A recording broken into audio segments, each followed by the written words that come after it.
Usually आपने ऐसा कहीं देखा होगा या कहीं सुना होगा कि कोई इंसिडेंट अगर कहीं पे होता है, फॉर एग्जांपल कहीं पे कोई एक्सीडेंट होता है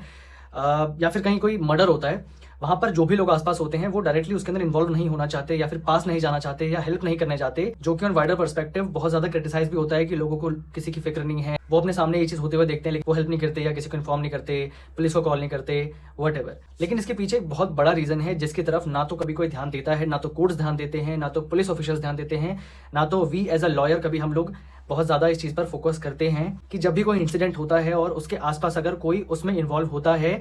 वो बन जाता है उस इंसिडेंट का एक प्राइम विटनेस। विटनेस एक क्रिमिनल केस में बहुत इंपॉर्टेंट रोल प्ले करता है बिकॉज उनकी टेस्टिमनी बहुत ज्यादा इंपॉर्टेंट होती है उस केस को अपने अंजाम तक ले जाने के लिए और एक सही verdict in the interest of justice prove कराने के लिए। But during all these proceedings उस विटनेस को पुलिस के साथ कोऑपरेट करना पड़ता है, पुलिस स्टेशन के अंदर उसको कोर्ट के साथ कोऑपरेट करना पड़ता है, कोर्ट में जा जाके विटनेस देके टेस्टिमनी देके, और इस पूरे दौरान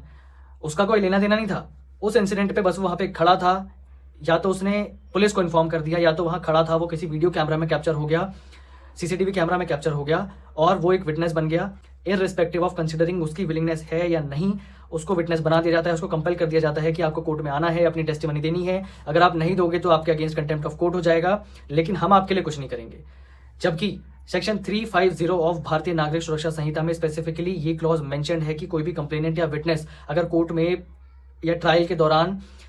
इंक्वायरी के दौरान कोऑपरेशन कर रहा है, सो कोर्ट उसको उसके एक्सपेंसेस रिइंबर्स कर सकता है। ये प्रोविजन स्पेसिफिकली मेंशन्ड है, बट रेयरली किसी केस में ऐसा होता है और witnesses day to day harass हो जाते हैं। एक बार कोर्ट में बुलाया जाता है समन्स भेज के, 2 बार कोर्ट में बुलाया जाता है। शुरू में कई विटनेसेस को समझ ही नहीं आता कि ये उनके साथ क्या हो रहा है, बट अल्टीमेटली जब वो खुद हैरास होने लग जाते हैं इन सब चीजों से और कोर्ट की तरफ से उनको कोई असिस्टेंस नहीं मिलता, तब वो प्रोसीडिंग्स को अवॉइड करना शुरू कर देते हैं और उनके अगेंस्ट कंटेम्प्ट ऑफ कोर्ट और पता नहीं क्या क्या इशू हो जाता है। और सिर्फ एक यही रीजन है कि कोई किसी इंसिडेंट में सामने नहीं आना चाहता, विटनेस नहीं बनना चाहता, कोई इंसिडेंट अगर होते हुए देखता है तो वो पुलिस को भी कॉल नहीं करना चाहता, बिकॉज लोग सोचते हैं कि इन लफड़ों में कौन पड़े, कोर्ट के चक्कर काटने पड़ेंगे, क्योंकि ऑब्वियसली कोर्ट उनको खुद असिस्ट नहीं कर रहा है और उनको ऐसे ट्रीट करता है जैसे दे आर देमसेल्फ अक्यूज्ड। सो अगर आप भी किसी केस में विटनेस हैं तो आप कोर्ट से अपने एक्सपेंसेस मांग सकते हैं उस इंक्वायरी या ट्रायल में पूरा कोऑपरेशन देने के लिए। जब भी आपकी डेट हो आप एक एप्लीकेशन लगाएं और अपने एक्सपेंसेस को रिइंबर्स करवाएं। अगर आपको ये वीडियो अच्छी लगी हो तो प्लीज इसे लाइक करिए, चैनल को सब्सक्राइब करिए। बहुत बहुत धन्यवाद।